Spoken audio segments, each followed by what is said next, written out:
Naiinitan ka na nga, abay kapag naaktuan ka pang nakatopless sa labas ng bahay, pagmumultahin ka pa. Sabi tuloy ng ilan, anti-poor ang Oplan Galugan. Sa Quezon City at Maynila nga, hindi muna sila manghuhuli ng mga nakatopless. Narito ang Frontline Report. Ayan. Naubos sa mga bata. Isang linggo na matapos ipatupad ng Department of Interior and Local Government ang Safer Cities Initiative sa Metro Manila. Pero marami pa rin ang nahuhuling lumalabag sa ordinansa. Sa ikinasang Oplan Galugad sa Taguig kagabi, maraming bata ang nasita na gumagala pa rin kahit 10 oras na ng gabi. Tulad na lang ng mga batang ito sa Barangay Upper Bikutan. Ayan, may minor de edad. Mag-walk trip muna tayo, walk trip. Ang iba naman, hinuli dahil nakahubad sa labas ng bahay. At syempre, hindi rin ligtas sa mga sumasyat puno sa kalsada. Ayun! Wow, shot na shot.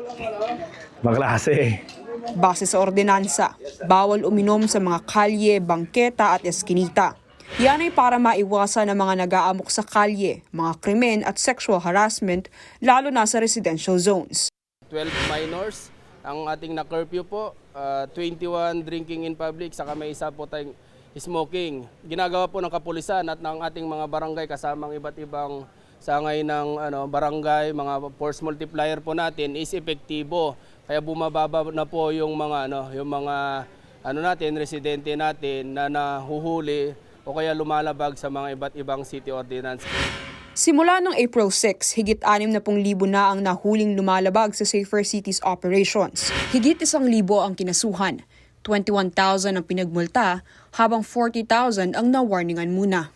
Pinakamarami ang umiinom sa public places, sinundan ng mga walang suot pang itaas, mga sumusuway sa curfew at nagkakaraoke ng 10 oras ng gabi. Pero nitong Sabado, sinuspindi muna ng Quezon City at Manila Police Districts ang mahigpit na pagpapatupad ng ordinansa, partikular na sa pagbabawal sa mga nakatopless sa mga pampublikong espasyo. Paiigtingin na lang daw muna ang information drive sa direktiba ng PNP.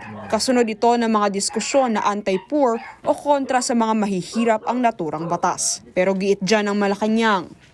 Hindi po naman ibig sabihin ng pagdidisiplina sa mga kabataan para mas maging safe sila at protected ay anti-poor na.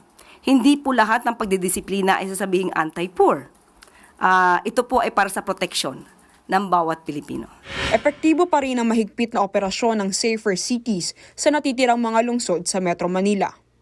Nagbabalita mula sa Frontline, Sailin de la Cruz, News 5. Mga kapatid, Jess De Los Santos po ang inyong kasangga sa paghahatid ng balita para sa may alam at may pakialam. Para sa tuloy-tuloy na makabuluhang balitaan, mag-follow at mag-subscribe na sa social media pages ng News 5.